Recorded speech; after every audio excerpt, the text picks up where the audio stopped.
Innal hamdalillah nahmaduhu wa nasta'inuhu wa nastaghfiruhu wa na'udzu billah min shururi anfusina wa min sayyiati a'malina may yahdihillah fala mudilla lah wa may yudlil fala hadiya lah wa ashhadu an la ilaha illallah wahdahu la syarika lah wa ashhadu anna Muhammadan abduhu wa rasuluh.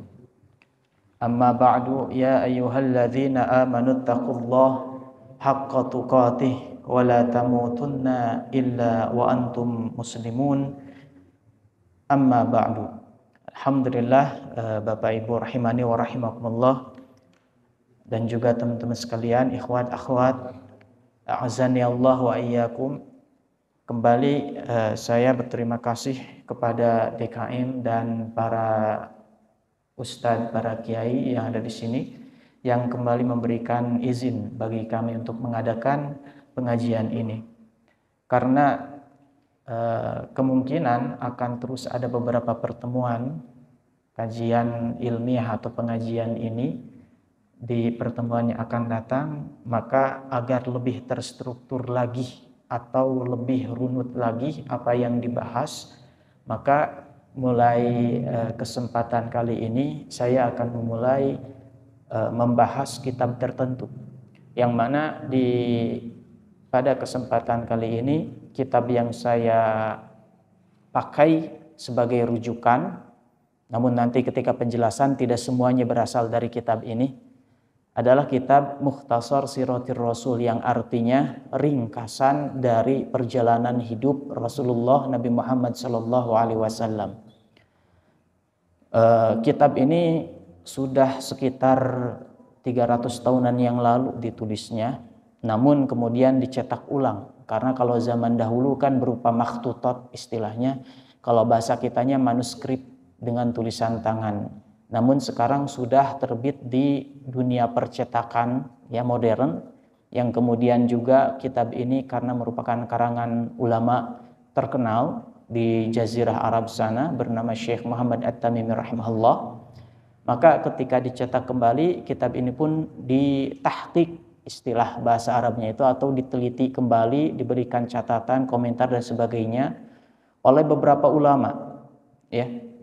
Wa 'alaiha tahqiqu nukhbatin minal ulama, seperti Syekh Muhammad Hamid Al-Fiqi, kemudian Syekh Abdurrahman Nasir As-Sa'di, kemudian oleh Syekh Muhammad bin Shalih Al-Utsaimin. Intinya kitab ini ketika dicetak telah direkomendasikan dan diperiksa oleh ulama-ulama besar yang tadi saya sebutkan. Ala kulli hal, jadi yang jelas kitab yang saya gunakan sebagai rujukan ini di dunia ilmiah itu sudah dikenal ya, di kalangan para peneliti kitab-kitab agama Islam ini sudah dikenal. Oleh karena itu ya mari kita mempelajari kitab ini.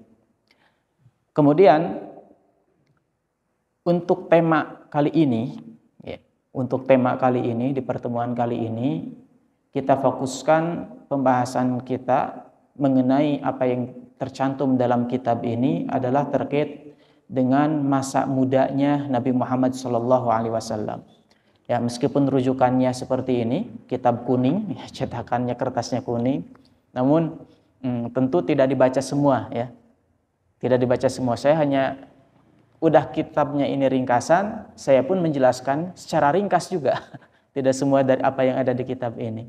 Baik, langsung saja agar tidak nyangkolong kana waktos, kita lanjutkan bahwa di pertemuan kali ini, karena agar lebih mengkerucut lagi pembahasannya, tidak terlalu melebar, kita fokuskan pada pembahasan atau tema bagaimana sih gambaran masa muda Rasulullah SAW.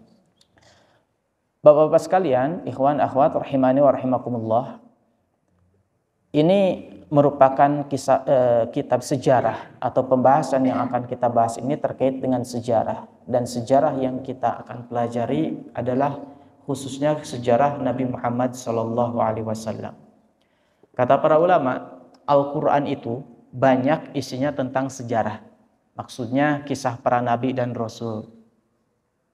Ternyata di dalam suatu ayat yang mulia, dalam surat Hud ayat 120, surat Hud ayat 120, Allah memberitahukan kepada kita faidah dari dikisahkannya sejarah para nabi di dalam Al-Quran.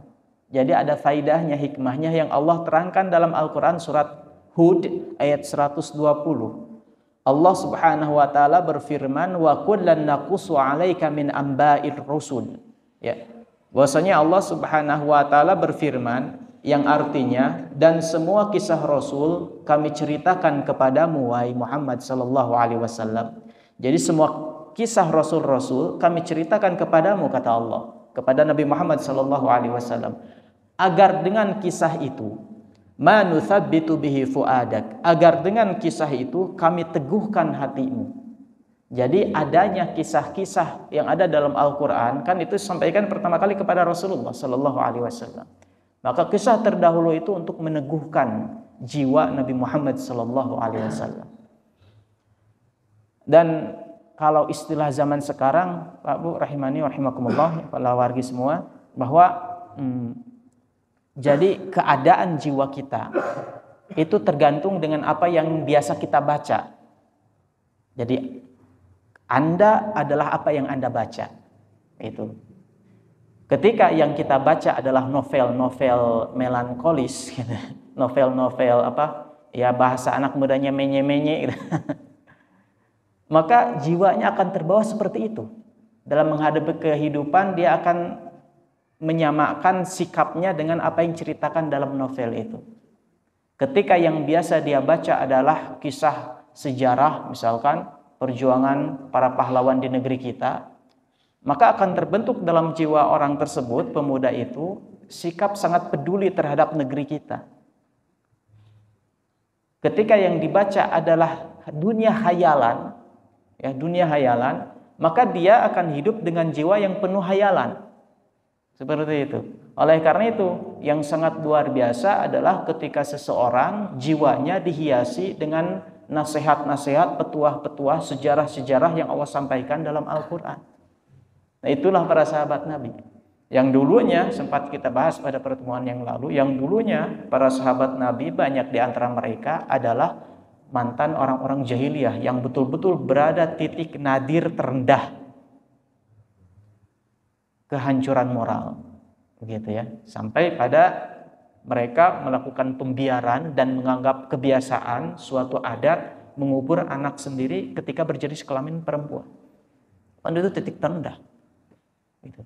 Nah, orang-orang itu, orang jahiliyah itu, banyak di antara mereka masuk Islam berkat dakwahnya Rasulullah Sallallahu Alaihi Wasallam, maka berubahlah dengan melalui apa? Melalui Al-Quran yang Rasul ajarkan kepada mereka. Yang tadinya bangsa terendah, kemudian menjadi bangsa penggenggam dunia dan akan selamat di akhirat. Seperti itu. Ma nusabbitu bihi fuadak, kata Allah Subhanahu wa taala dalam surat Hud ayat 120, bahwa demikianlah kisah rasul-rasul itu kami ceritakan kepadamu. Jadi apa? Naqussu alaika, alaika itu kamu, kepadamu wahai Muhammad sallallahu alaihi wasallam, ma nusabbitu bihi fuadak, yang agar dengan kisah tersebut kami teguhkan hatimu. Maka karena memang ini sangat dibutuhkan Rasulullah, karena beliau akan menghadapi berbagai macam ujian dalam berdakwah. Demikian Bapak Ibu rahimakumullah. Jadi agar kita membuat jiwa para pemuda kita atau jiwa kita menjadi jiwa yang kuat, teguh, maka kisahkan apa yang Allah kisahkan. Gitu. Kisahkan apa yang Allah kisahkan. Tentu metode mengisahkannya harus disesuaikan dengan yang diajak bicara. Kalau saya mungkin gayanya seperti ini, tapi mungkin ada sebagian yang lain, bukan mungkin, pasti selalu ada orang yang mungkin ketika bercerita sangat menarik. Nah, kita ajak anak-anak kita kepada orang yang seperti itu. Baik. Di sini langsung saya membuka suatu halaman yang mana penulis kitab ini seperti biasa dalam kitab-kitab sejarah Nabi Muhammad SAW, maka di antara yang awal dibahas adalah nasabun Nabi SAW, nasabnya Nabi Muhammad SAW. Beliau itu adalah Muhammad bin Abdullah, ya, Muhammad bin, kalau bahasa Indonesia gitu ya, Muhammad bin Abdullah bin Abdul Muttalib bin Hashim.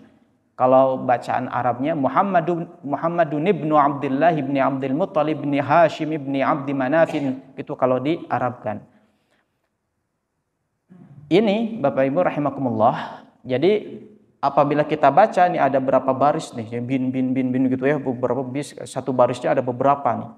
Ini kalau dibacakan intinya panjang. Namun yang akan kita ambil faidah pentingnya adalah bahwa Nabi Muhammad itu asli orang Arab, yang nanti bin-binnya itu, nasabnya itu sampai kepada Adnan, kemudian bin Ismail, bin Ibrahim alaihi wassalam. Jadi Nabi Muhammad itu keturunan Nabi. Beliau Nabi, keturunan Nabi. Begitu. Tapi ayahnya beliau bukan Nabi. Hanya saja nenek moyang ke atasnya itu adalah Nabi Ismail dan Nabi Ibrahim. Mereka berdua inilah yang membangun Ka'bah yang sekarang ada di Masjidil Haram. Mereka berdua itu adalah yang membangun Ka'bah yang sekarang ada di Masjidil Haram, yang kalau kita haji umroh ke sana. Nah, Bapak Ibu rahimani wa rahimakumullah. Jadi karena memang Jazirah Arab atau Mekah yang mana Rasulullah dakwah di sana, yang kemudian beliau menemui orang-orang jahiliyah, itu asal muasalnya dimakmurkan kota Mekah itu, bahkan didirikan, bahkan kita bisa bahasa sekarangnya foundernya itu Nabi Ismail dan Nabi Ibrahim. Nanti insya Allah pada babnya akan kita bahas bahwa itu kisah terjadi sebagaimana diriwayatkan oleh Rasulullah SAW sendiri, yang mengisahkan itu Rasulullah. Tercantum dalam kitab Sahih Bukhari. Ketika dahulu Sayyidah Hajar, ibundanya Nabi Ismail yang ketika itu masih bayi, masih orok menyusui, ditinggalkan di tengah padang pasir oleh bapaknya atau suaminya Hajar ini, Sayyidah Hajar, yakni Ibrahim. Tinggalkan tengah padang pasir, beliau pergi, dan di padang pasir itulah Nabi Ismail kemudian menghentakkan kakinya keluar air Zam-Zam, dan jadilah nanti Ka'bah dan berkembang jadi kota Mekah yang sekarang ini. Nah, seperti itu. Jadi ketika Nabi Muhammad SAW diutus di kota Mekah, ya, di kota Mekah, di Gua Hiro ketika itu masih daerah dekat Mekah, itu orang Arab yang tadinya dipimpin oleh Nabi Ismail dan Nabi Ibrahim ternyata berada menjadi orang-orang yang menyembah berhala.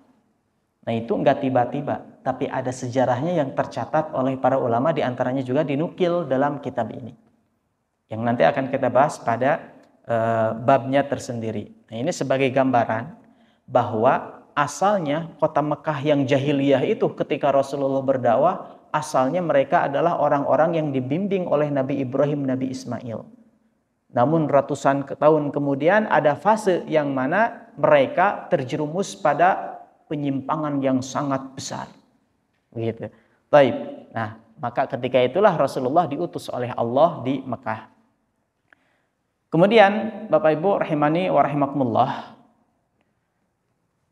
lahirnya Rasulullah Shallallahu Alaihi Wasallam tidak ada perbedaan pendapat di kalangan ahli sejarah bahwa beliau lahir di Mekah. Kita tahu bersama. Namun di sini akan saya tekankan faidah-faidah tertentu, karena insya Allah secara global Bapak Ibu tentu mengetahui, ya, yang biasa ngaji tentu mengetahui tentang sejarah singkat Nabi Muhammad Shallallahu Alaihi Wasallam. Namun mari kita ambil hikmahnya.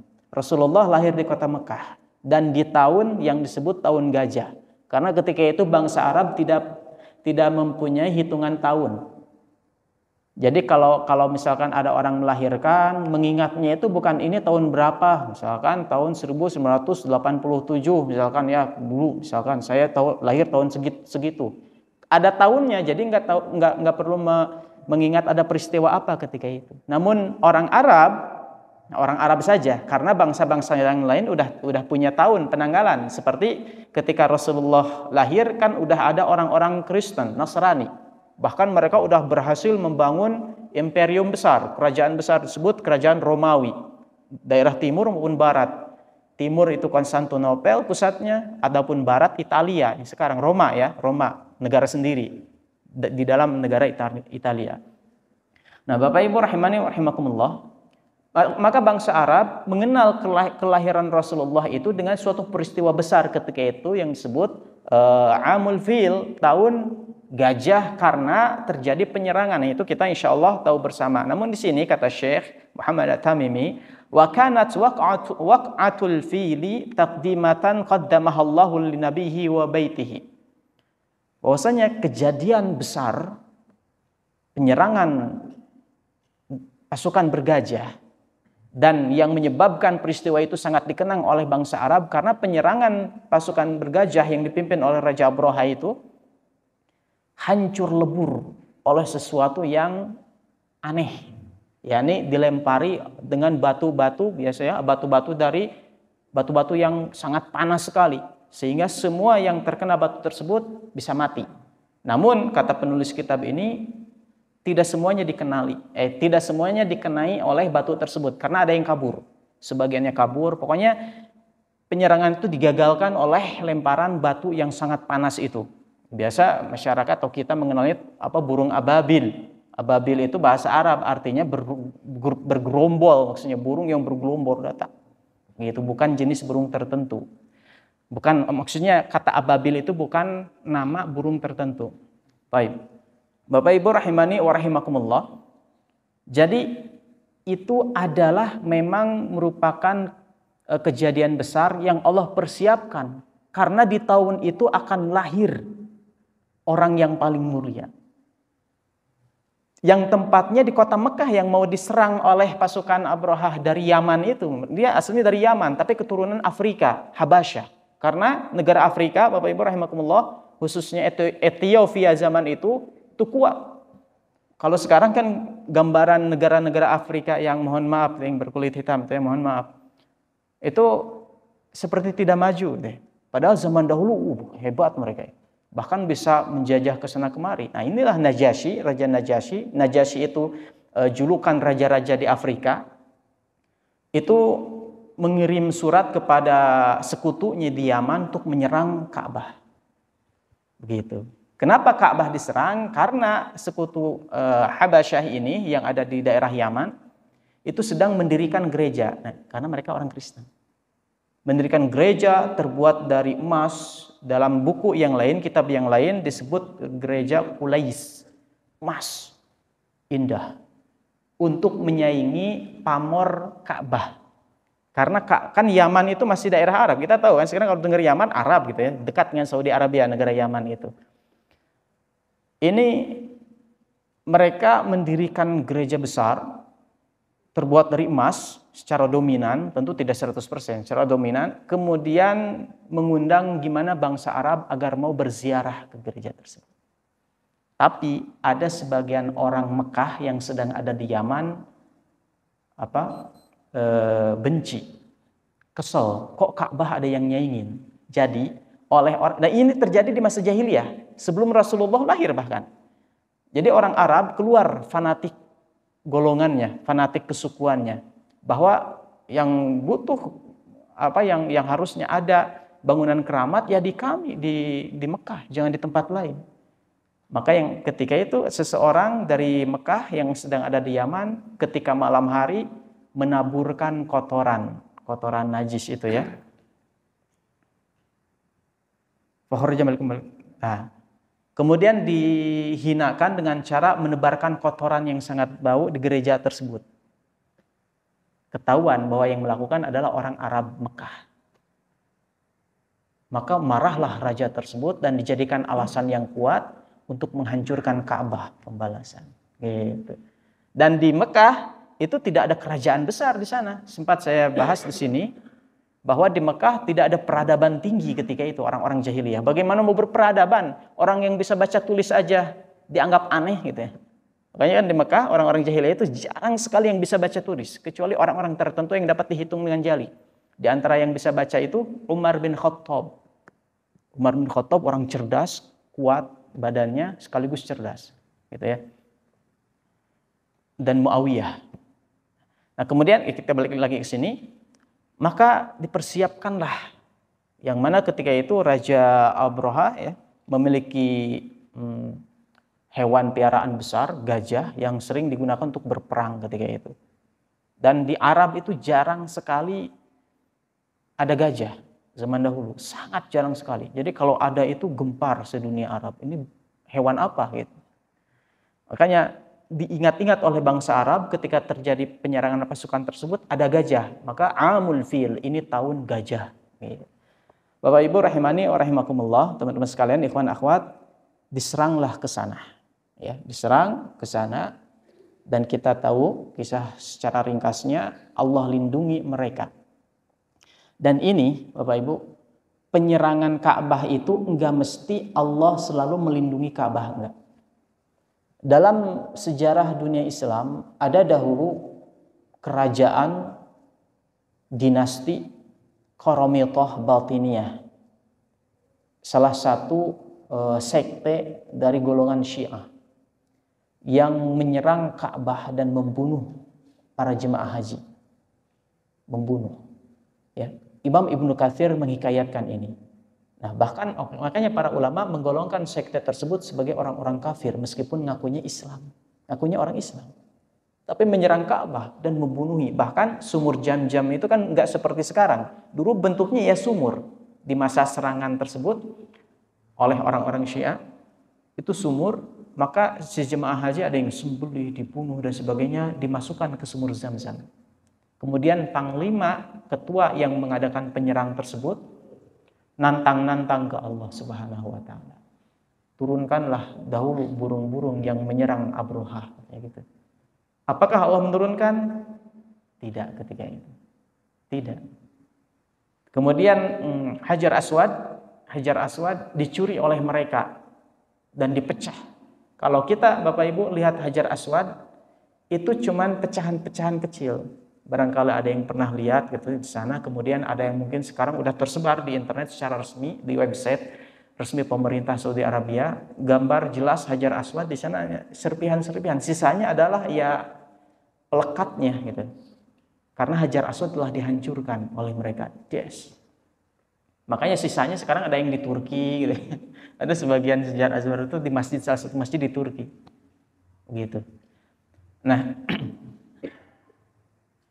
kebanyakan pecah, kemudian bongkahan besarnya ada yang dicuri ke daerah Mesir. Karena pusat mereka Qaramithah ini dahulu ada nih bercokol di Mesir, menguasai Mesir yang mendirikan Al-Azhar.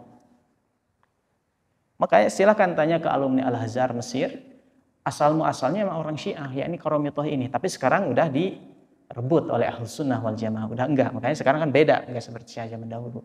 Ahlus Sunnah secara umum maksudnya. Maka dari itu Bapak Ibu rahimakumullah, dicuri Hajar Aswad 22 tahun orang haji dan umroh tidak ada Hajar Aswadnya dahulu pernah.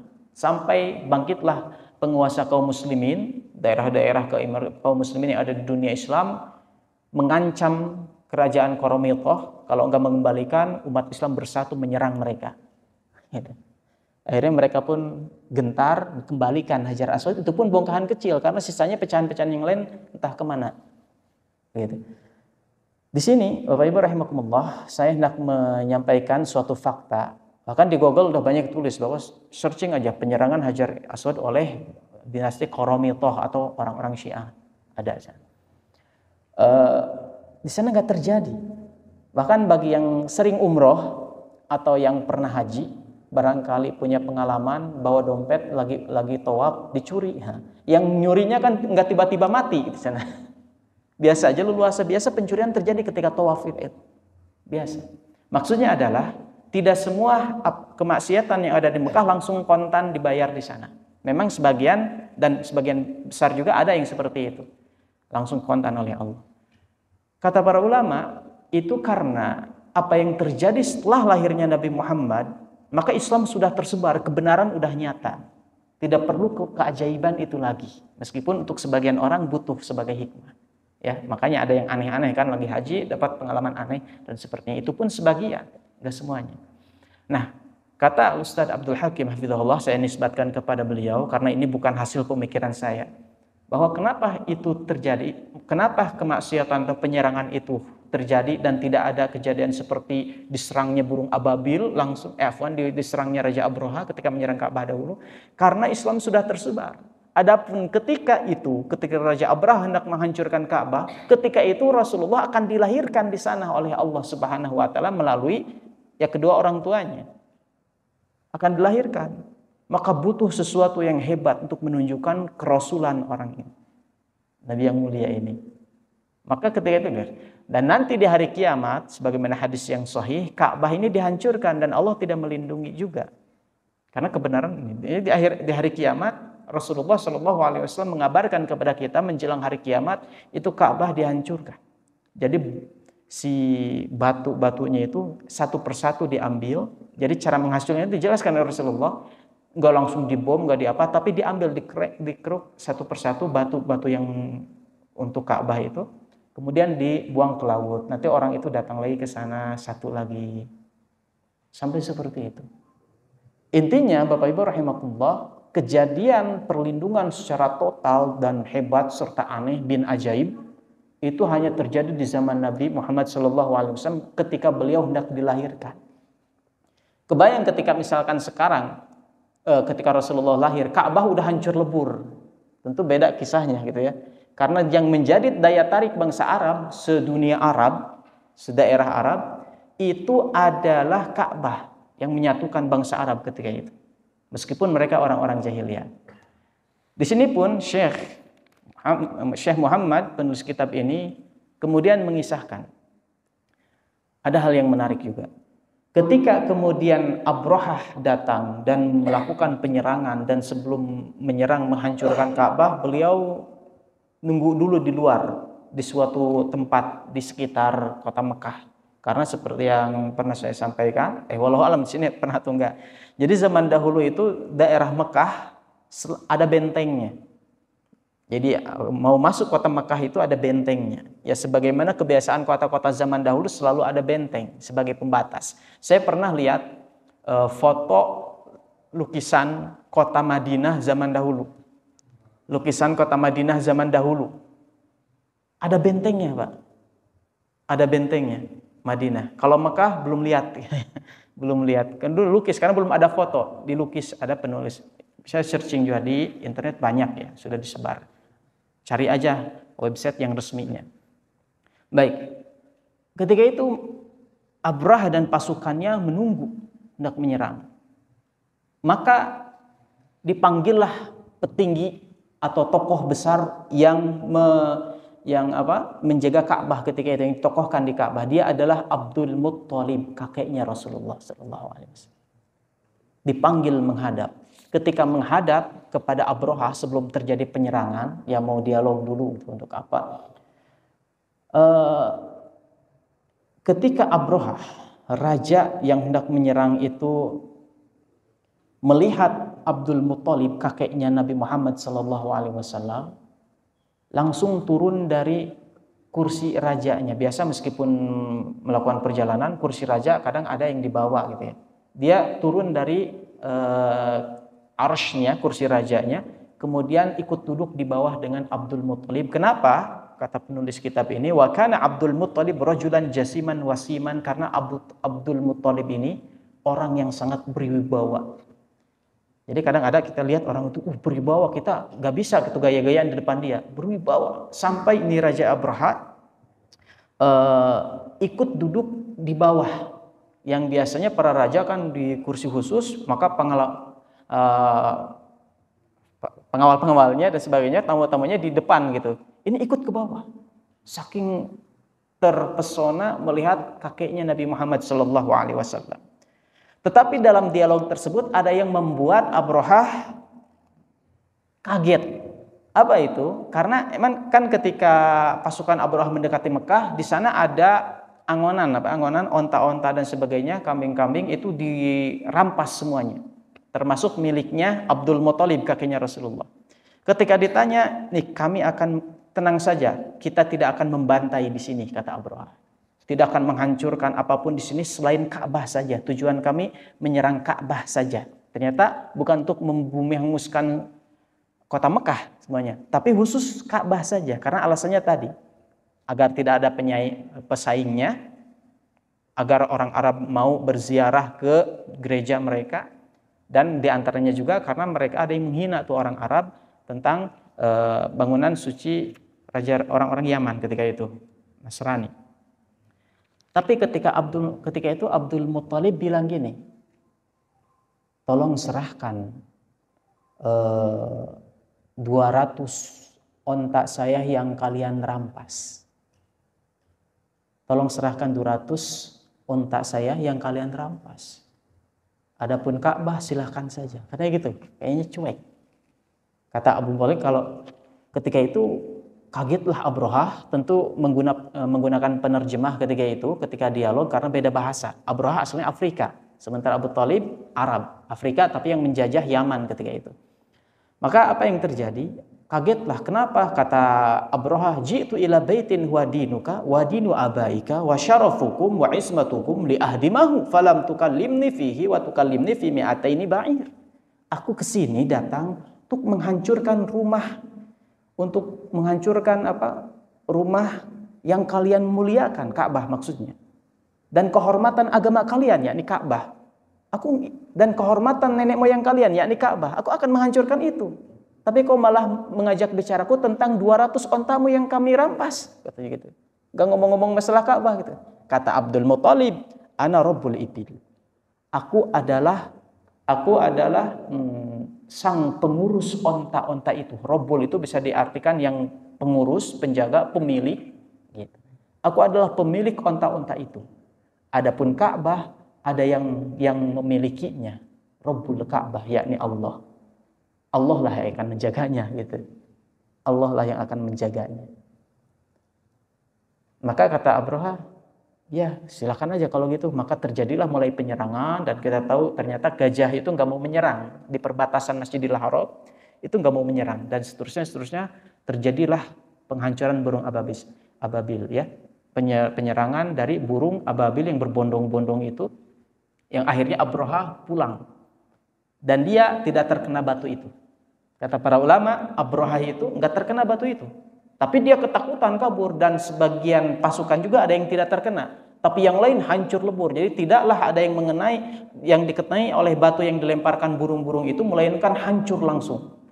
Tapi Abrahah berhasil lari ke negaranya, tapi Allah berikan dia penyakit yang mengerikan di sepanjang jalan. Dia terus menderita dengan sakit itu sampai jari jemarinya putus, dan tidaklah sampai ke negaranya Yaman ketika itu, melainkan hatinya udah busuk keluar. Jadi dia sempat menderita dulu, nggak langsung mati. Auzubillahi min dzalik. Itu azab dari Allah Subhanahu wa taala. Poin penting dari sini, Bapak-bapak sekalian, Abdul Muttalib itu meyakini bahwa Ka'bah itu ada Tuhannya. Dalam hikayat-hikayat yang ini disebutkan bahwa Abdul Muttalib itu meskipun Islam belum tersebar di sana, itu meyakini Allah sebagai Tuhan semesta alam. Makanya punya anak nanti namanya Abdullah, yang artinya hamba Allah, yang nanti jadi ayahandanya Nabi Muhammad SAW. Kan Abdul Muttalib punya putra Abdullah, Abdullah nanti melahirkan Nabi Muhammad SAW. Nah, Abdul Muttalib, Bapak-bapak sekalian, singkat kisah, maka Rasulullah SAW pun lahir beberapa lama kemudian. Yang itu tidak lama dari kisahnya penyerangan tadi, dan terjadinya hal yang ajaib, Allah menyelamatkan Ka'bah. Lahirlah Rasulullah SAW. Namun ketika Rasulullah lahir dari ibunda yang bernama Aminah, itu bapaknya kan sudah meninggal. Beda pendapat di kalangan para ulama, namun yang kuat katanya sebelum Rasulullah lahir, bapaknya yang bernama Abdullah udah meninggal duluan. Oleh karena itu Rasulullah lahir, yang ngurusnya adalah kakeknya yang bernama yang tadi Abdul Muttalib. Abdul Muttalib ini, Bapak Ibu, biasanya ya, ini ada hikmah besar bahwa biasanya, bahkan bisa kita pastikan, kebanyakan anak yatim itu jiwanya beda dengan anak biasa yang punya ayah ibu. Ya, kalau saya kan ngajar pesantren, kadang ada anak yatim itu bangornya itu lebih dari yang lain. Kalau dilihat dari ilmu psikologi, Di antara sebabnya karena anak yatim tidak merasakan kasih sayang orang tua. Maka ketika tumbuh pun beda. Karena anak yang kurang mendapatkan kasih sayang orang tua, itu tumbuhnya beda dengan anak yang mendapatkan kasih sayang. Dia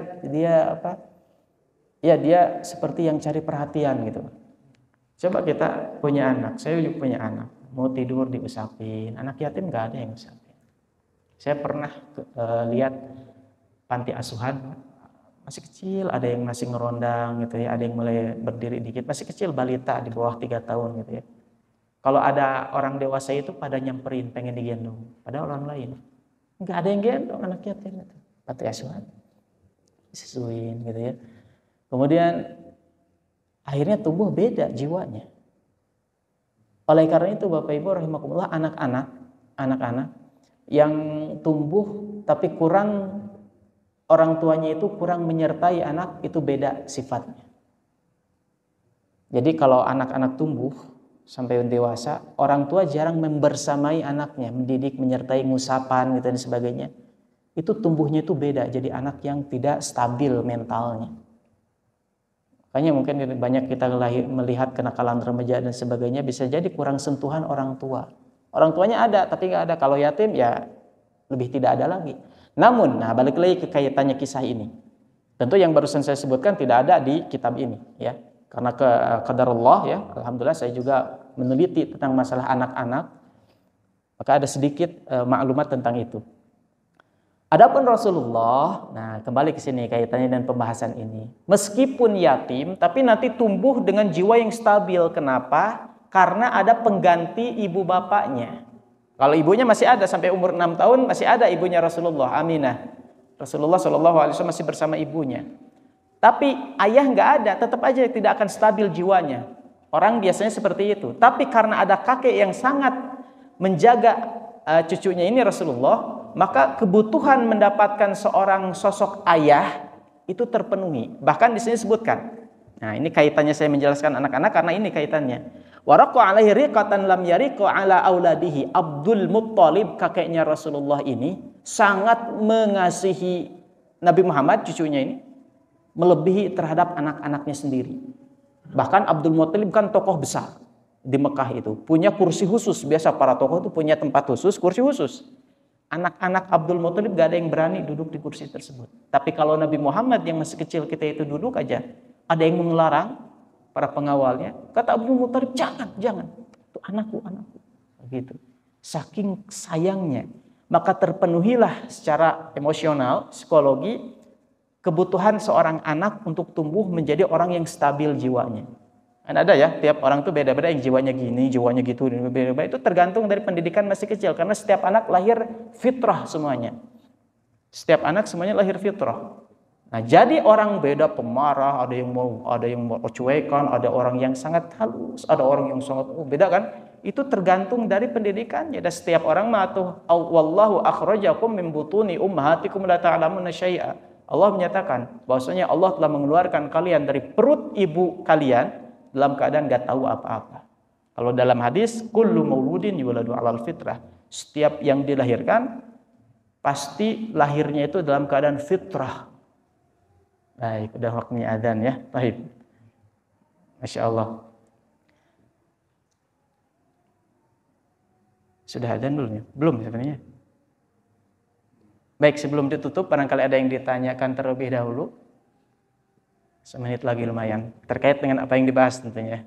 Kalau tidak ada, kita tutup karena insya Allah ini kajian rutin akan kita lanjutkan pada pertemuan yang akan datang. Jadi masih temanya di masa muda Rasulullah Shallallahu Alaihi Wasallam, yang nanti kesimpulan besarnya Bapak Ibu rahimakumullah, orang besar itu, apalagi Rasulullah yang sangat besar ya, kedudukannya agung, ini dari mulai lahir, dari mulai kecil, arah hidupnya itu terarah memang akan menjadi orang besar.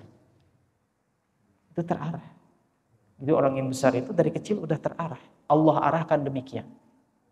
Gitu. Bahkan nanti disebutkan bahwasanya ketika Rasulullah dibawa oleh pamannya, kalau nanti pamannya Abu Thalib, itu ada yang melihat Rasulullah SAW langsung mewanti-wanti kepada pamannya, jaga nih anak, akan menjadi orang besar. Karena apa? Saya melihat ini kaki anak ini sama dengan makom Ibrahim. Di Mekah itu ada makomu Ibrahim, bukan makam Nabi Ibrahim, bukan makamnya, tapi makom itu artinya tempat berdiri, jejak kaki Nabi Ibrahim. Itu mirip dengan jejak, karena padahal emang keturunan Nabi Ibrahim gitu. Kemungkinan jadi dzu sya'nin. Ini punya perkara besar, maksudnya punya kedudukan besar nanti di masa depan orang ini. Di bangsa Arab biasa ada orang yang bisa melihat keturunan siapa ini dari urat kaki. Ada yang melihat Rasulullah juga sampai seperti itunya. Baik, wallahu a'lam. Kita tutup. Mohon maaf atas segala kekurangan. Assalamualaikum warahmatullahi wabarakatuh.